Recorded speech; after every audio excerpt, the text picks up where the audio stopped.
Assalamualaikum warahmatullahi wabarakatuh. Alhamdulillahi rabbil alamin. Wassalatu wassalamu ala ashrafil anbiya'i wal mursalin wa ala alihi wa sahbihi ajma'in. Amma ba'. Alhamdulillah, bersyukur kita kepada Allah Subhanahu wa taala kerana Allah Subhanahu wa taala memberikan kita kesempatan untuk bertemu lagi dalam sesi pembelajaran kita pada kali ini. InsyaAllah hari ini Ustaz akan berbicara berkaitan dengan tajuk adab terhadap alam sekitar. Sebelum kita memulakan sesi pembelajaran kita, mari kita lihat dahulu kandungan berkaitan dengan tajuk. Standard kandungan 6.3 merumus dan mengamalkan adab terhadap alam sekitar dalam kehidupan seharian. Standard pembelajaran 6.3.1 menyatakan adab terhadap alam sekitar. 6.3.2 menjelaskan kepentingan adab terhadap alam sekitar. 6.3.3 menganalisis akibat mengabaikan adab terhadap alam sekitar. Objektif kita, murid dapat menyatakan adab terhadap alam sekitar. 2. Menjelaskan kepentingan adab terhadap alam sekitar. 3. Menganalisis akibat mengabaikan adab terhadap alam sekitar. Baik, kamu boleh melihat poster yang Ustaz paparkan kepada kamu. Poster ini memaparkan berkaitan dengan perbuatan kita ataupun sikap kita membuang sampah di dalam sungai. Sedangkan di signboard ataupun papan kenyataan itu menyatakan bahawa dilarang membuang sampah di sungai. Tetapi kamu lihat apa yang berlaku di dalam sungai. Penuh dengan sampah sarap. Murid-murid, apakah yang dimaksudkan dengan alam sekitar? Apa itu alam sekitar?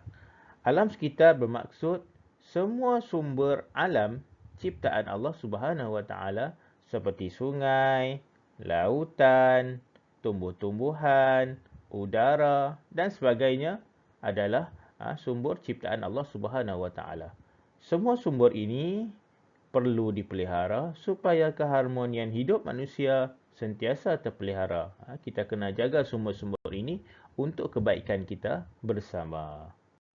Baiklah, mari kita lihat pula adab terhadap alam sekitar yang kita nak pelajari pada hari ini.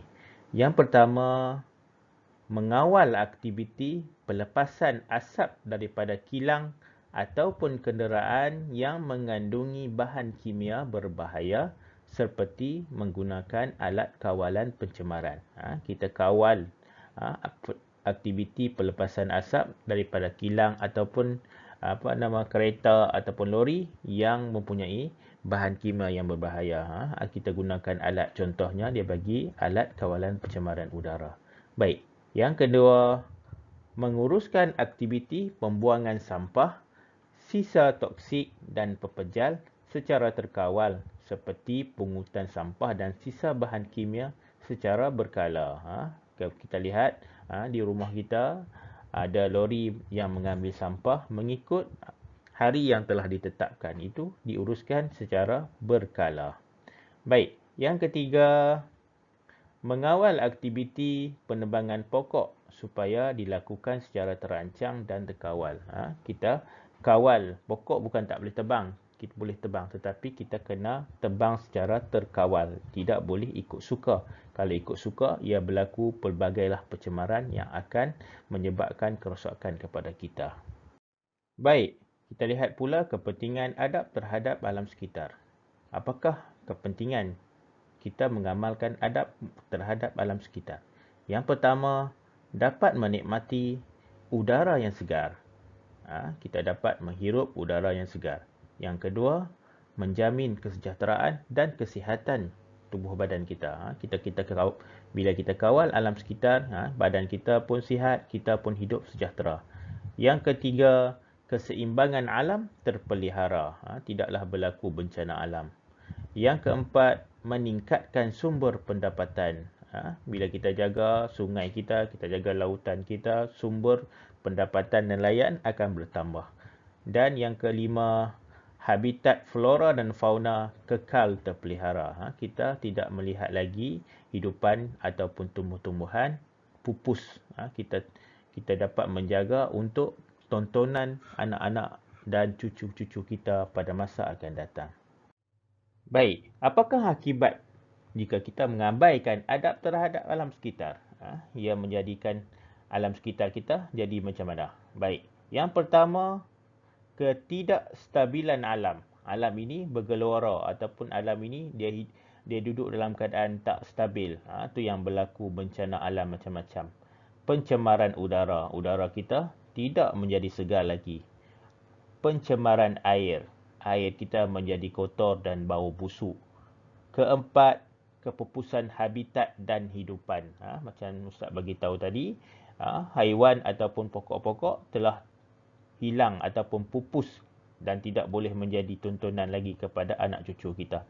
Yang kelima, pendapatan penduduk terjejas. Bila ada pencemaran kepada sungai ataupun lautan, haiwan-haiwan ataupun ikan-ikan yang hidup di dalam lautan itu menjadi kurang dan nelayan akan kekurangan pendapatan. Dan yang keenam, hakisan tanah. Apabila berlakunya hakisan tanah, ia boleh menyebabkan tanah runtuh ataupun banjir lumpur, macam-macam lagi. Apabila kita tidak mengamalkan adab terhadap alam sekitar.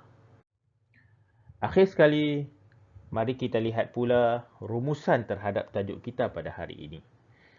Adab terhadap alam sekitar perlulah diamalkan supaya kelestarian alam terus terpelihara. Oleh itu, setiap insan bertanggungjawab untuk memelihara alam yang amat berharga. Kita kena sama-samalah bertanggungjawab untuk kita pelihara alam ini untuk kita hidup dalam keadaan sejahtera dan aman dan seronok. Allah sebut dalam Al-Quran, A'udzubillahi minasyaitanirrajim, wala tufsidu fil ardi ba'da islahiha. Maksudnya, dan janganlah kamu berbuat kerosakan di bumi sesudah Allah Subhanahu Wa Taala menyediakan segala yang membawa kebaikan padanya. Allah sebut dah dalam Quran, janganlah buat kerosakan, jangan buat rosak kepada bumi yang Allah Subhanahu Wa Taala sediakan kepada kita, yang mana Allah Subhanahu Wa Taala bagi tu dah ada lengkap, cantik dah. Kita jangan bagi rosak pula. Baik. Sekian saja video pengajaran Ustaz pada kali ini. InsyaAllah kita akan berjumpa lagi dalam sesi akan datang. Wabillahi taufiq wal hidayah. Assalamualaikum warahmatullahi wabarakatuh.